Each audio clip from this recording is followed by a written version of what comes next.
Welcome to my mama's place. Ito na yung bahay ni mama. After many years, tayo ay mag-house tour. So, first time ko makita to ngayon. So, ayan na siya. Nakita ko lang to nung ginagawa. Sinend nila ako ng mga videos and picture. So, ayan. Ito ang kanyang small kitchen. So, panoorin nyo yung before nito sa aking YouTube channel before naging ganito ang kanyang bahay. So, first time ko tong makita. Today. Yan yung kanya. Medyo nasira na. Kailangan na ipaayos. Dito tapos yung mga bintana niya rin nasira na. Ang mahal-mahal nitong bintana nito nung pinagawa ko. Dahil pinasadya yan. Dahil gusto niya yung ganyan na bintana. Tapos ito yung parang bar. Hindi pa to tapos pero ayaw niya nang ipagawa. Ganyan na lang daw. So, siyang masusunod kasi bahay niya to. Kasi may papagawa pa sana akong pag ganun para lagay ng mga alak ganun. Ayaw niya na. Gusto niya ganyan na lang. So, ito yan. Ito ang kanyang kitchen. May no? Ay, patay. Ay, saan yan?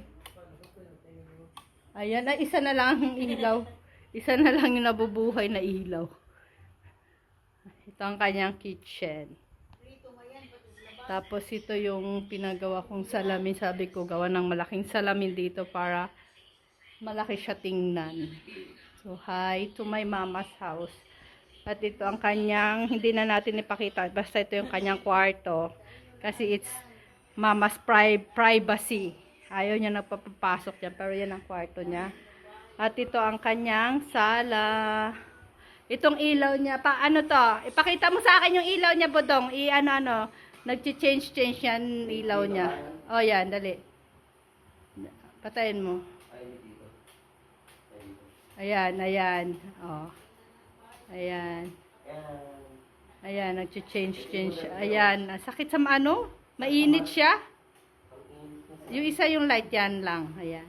Ito ang kanyang sala. Oh, may pa-TV siya. Ako lang ganyan TV. May mga design yung ano niya. Ayan, mga ano niya. Ang tawag sa mga ganyan? Furniture. Yeah, hindi mga ganito niya. May tawag siya dyan yan. Mga gusto niya talaga yan. Ayan. Matagal. Ang naabutan ko lang dito siguro ito. Ito bago lang to sa paningin ko. Ang mga design nila. Yan lang ang design nila. Kasi si Chesley dito gusto niya lang daw minimalist. Kaya ayan lang yung ano niya.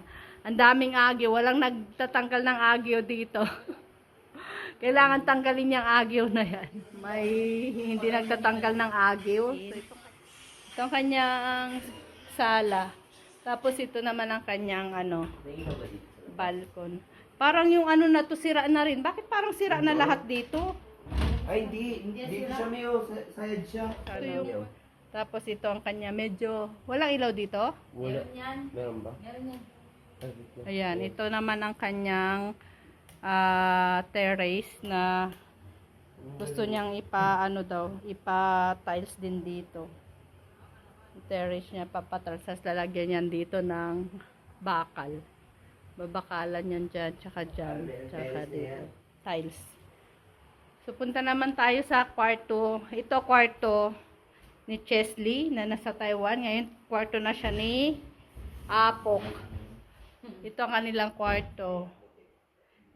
Ayan. Malinis naman ang kwarto nila. Diyan sila natutulog. Kaya lang wala na dito si Chesley. Siyang nagkakwarto dito kasama ni Mama. Ngayon si Apok na.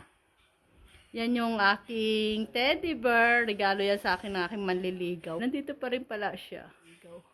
At saka yun. Nandito pa rin pala yung mga teddy bear ko.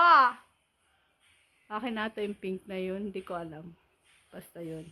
Baka may damit pa rin ako dito. Kasi nag-iwan ako ng damit dito before Wala na Pinamigay na ata ni Mama. Kasi hindi ko raw sinusuot. Pinamigay niya na wala na akong damit dito. Pinamigay na niya. Wala na. Wala na akong damit dito. Wala na akong pag-aari dito. At ito ang kanyang toilet na kulay pink. Yan. Gusto niya rin ipaayos yung toilet niya. Ayan si Moja. Say hello Moja ko. Ayan si Apok. Yeah, ito yung kwarto niya. Siya na ngayon nagko-kwarto dyan. Siya ang ano ni mama. Caretaker ni mama. Siya rin ang caretaker doon sa kabilang bahay. Hindi na alam kung saan yan siya. Kung saan na yan siya, ano. Parang mas Sa- ko sa kaste. Doon ka na sa kaste, tahimik ang buhay. Tahimik din naman dito ah. Marami kami dito mamaya.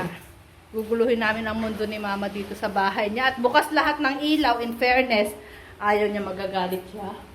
Magagalit siya pag bukas ang kanyang mga ilaw kasi ang kuryente. Kaya kailangan natin patayin. Dahil tayo pagbabayaran niya na kuryente niya. Kaya ito tayo sa bahay ni Mother.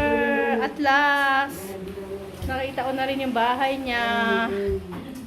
Maganda nga naman bahay daw niya. Aesthetic na yung mga ilaw niya. Iba-ibang klase. Pero isa lang ang umiilaw. Ayaw niya punuin yan. Bakit? Magastos. Oh. Tapos yung four side na yan, din ang mga ilaw. Hindi niya pinalagyan kasi aksa daw sa kuryente. Kaya yan lang yung ilaw niya. So, yan. At saka ipapakita ko nga rin pala yung rep ni mama ko.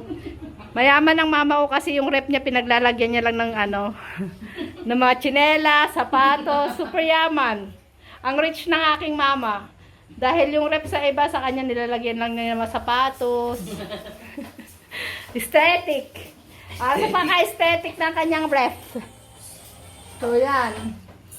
Super aesthetic ng kanyang mga gamit dito. Mga collection Ito. ng mga matatusok na ano siya. Ito, para hindi siya matanggal, tinalian na lang siya. Tinalian na lang siya. So, dito pa rin naman yung aking ano, napakatagal na nito. Gusto niya nang iuwi ko to sa kaste. Itong mga plato ko. Ayaw nilang gamitin kasi sobrang bigat daw. Yan yung mga plato ko. Ito pa, meron pa yan dyan. Ayan, mabibigat yan eh. Yun nilang gamitin. Napaka-aesthetic din ng ano ng mama. Lagay ng mga plato. Super aesthetic. Lagay na rin siya ng sapatos. Hayaan mo na yan.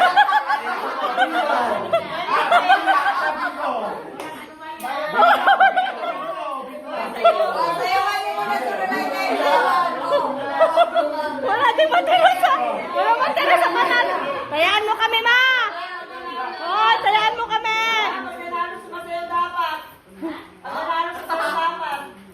Mga nananalo ka na dyan, ma! Suma ni mama. Special na suma ni mother.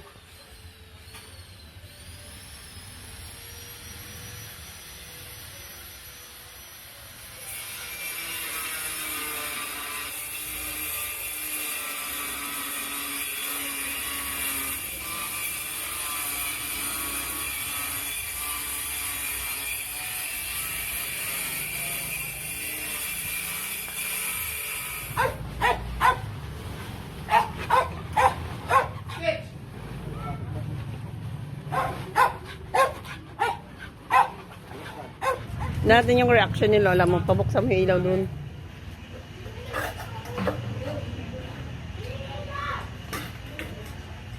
Mabigat ba? Hindi naman.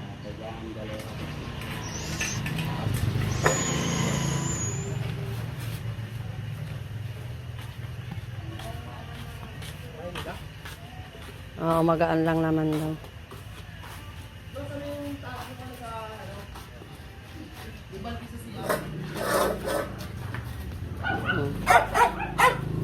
Surprising mama.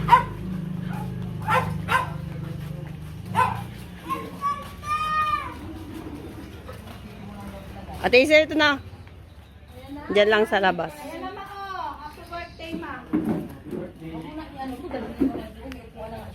Oh.